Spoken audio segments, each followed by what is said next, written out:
Hey everybody. I am give you my presentation on my research, which I kind of focused on rhetoric and online use and how we create our identities through the rhetoric that social media and our online use provides us, as well as we discover ourselves. So what I kind of looked at was the group A questions. So, kind of really talking about what is the rhetorical argument, how is rhetoric epistemic, and then how have these issues been reflected throughout the history of rhetoric? And then I link that in with identity and how our identity is created in human discourse, specifically by looking at online use.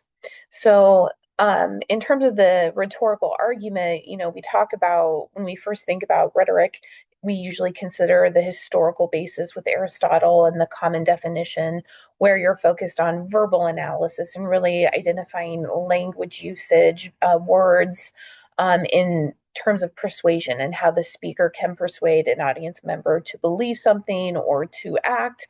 And of course, we always consider the three audience appeals, um, ethos, pathos, logos.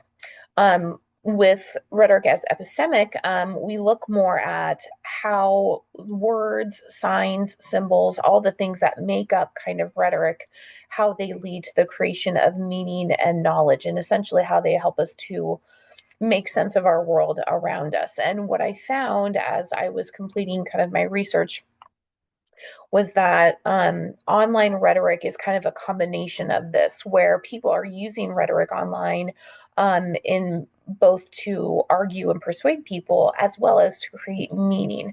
And so, as users post and interact online, they are persuading others about who they are and what their identity is.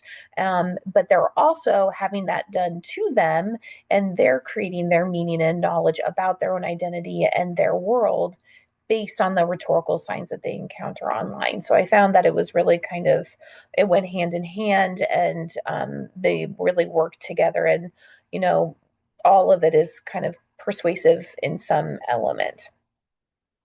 So,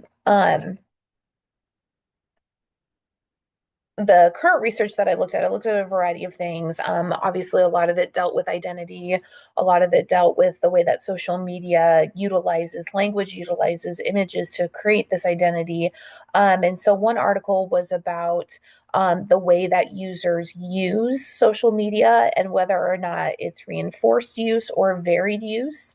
And so, they talked about the differences between um, users who have more of a relational identity versus more of a social identity. So, relational identity is more about you identifying based on your labels, how you interact with other people in your relationships, whereas social identity is more about you seeing yourself in terms of where you fit into the social stratus of the world. And so they looked at that, and then they kind of said, if you are somebody that is more, you would define yourself based on your on relationships, you likely use online media more for varied use, which means you are trying to gauge, use technology for purposes to improve yourself, to function better in your business or in your career.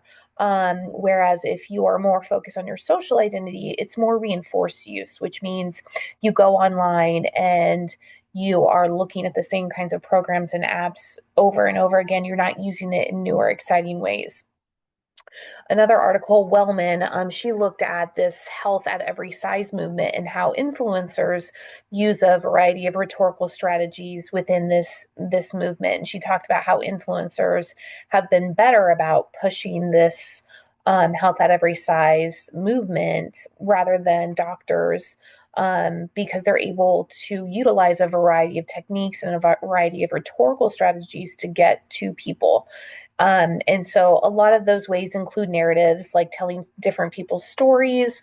Sometimes it's personalization and engagement where, people can identify with somebody else, or they, tell their own individual story. And then the other group of influencers look at it more as education, and they kind of break it down and talk to you about the facts and the knowledge of why they're correct and why this movement is important. So I really found that all of those things related more to the persuasion element of rhetoric, which is utilizing ethos, pathos, logos, and they're just better able to do it. So this image that we have here with the different body images, um, it's a mixture of rhetorical strategies. Obviously, they're using language, all the same body, as well as images to show differences that says, hey, this is what we are, and this is why you can't trust what you see online, why, size shouldn't be an indicator of health.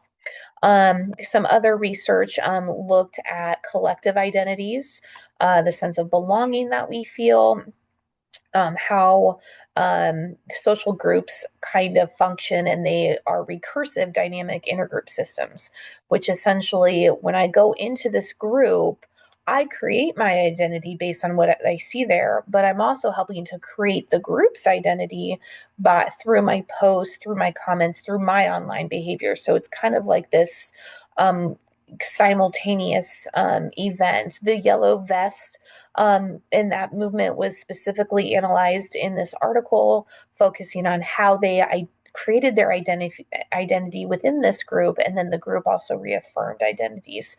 So it gave, a concrete symbol, the yellow vest, that represented, a variety of beliefs and political ideas. Oops, I clicked out of there.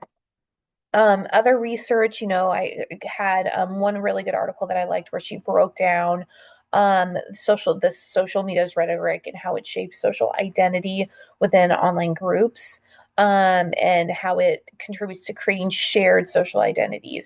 Now, they kind of warned it within their literature review that they did that this can lead to selective exposure, where you're getting that confirmation bias, as well as it kind of depersonalizes individuals, and it makes their identity more of a group think, more of a and less individualized, where you have your own idiosyncrasies. So kind of a warning within that research.